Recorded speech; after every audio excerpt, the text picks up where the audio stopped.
The only poppers you need this Christmas are the turkey cranberry jalapeno poppers we're making in this video. All right, so whatever barbecue you're using, set it up for some indirect smoking. We're gonna start by taking the cooking grate off, then we'll lay down some fire lighters and light them up. We'll get our charcoal chimney on top. Then you want to put enough lump charcoal or briquettes in there to fill up one charcoal basket. All right, now we've got about 10 minutes before those briquettes are ready, so we'll use that time to put these poppers together. All right, now we're gonna get started on our jalapenos. We're using some green jalapenos. We just want to cut them in half lengthways. And then using a teaspoon, starting from the top, we just want to scrape them seeds and that membrane out. Just like so, then you can bang them seeds out, and that's what you want to be left with. All right, now we'll get rid of those seeds and membranes. And now we want to prepare our filling. So here we have a 3/4 cup worth of cream cheese. Into that, I'm going to add around a 1/4 cup of cranberry sauce. We're using some beautiful local Beerenberg cranberry sauce today. And then we just want to mix those together. And once your cream cheese and cranberry sauce is mixed together, we can go ahead and fill our jalapenos.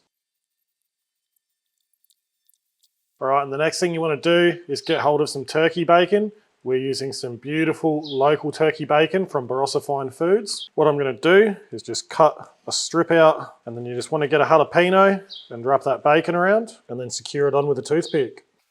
And then you'll be left with something like so. All right, then we're just going to finish them off with a bit of steak shooter rub on top. All right, now our jalapenos are ready to go on once our briquettes are ready, which are only a few minutes away. So all I've done now is got some smoking wood ready. I've gone with some cherry from Natural Smoke, but if you've got another favorite smoking wood, feel free to use that. And I've also got a drip tray ready just to catch any mess. So we'll come back once these briquettes are ready to get these jalapeno poppers on. All right, so our briquettes are pretty much ready. So we'll take our chimney out, get our charcoal basket in and fill it up. All right, but before we get these jalapenos in, we just want to shut our lid, make sure our top and bottom vents are wide open, and we'll give our barbecue a few minutes to preheat. All right, we are ready to get these jalapenos on. So we'll lay our drip tray down, we'll get our smoking wood on, we'll get our cooking grate back in, then we'll get our jalapenos in, opposite to the charcoal basket, over the top of that foil tray.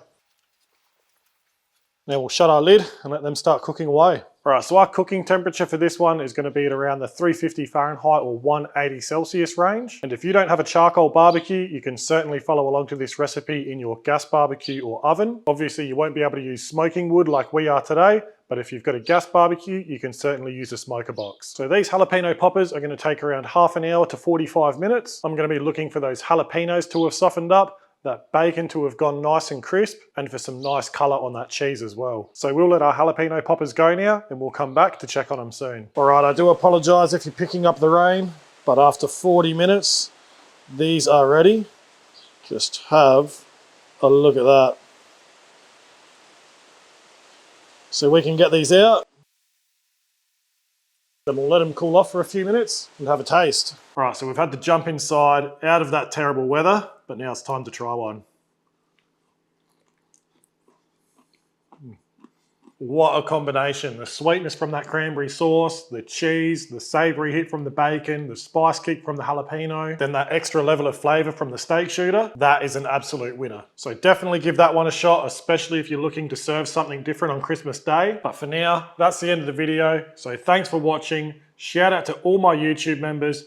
Thanks to everyone who's been watching my videos, liking my videos, subscribing to my channel, and sharing my videos. I'm gonna go enjoy the rest of these off camera, so I'll see you next time.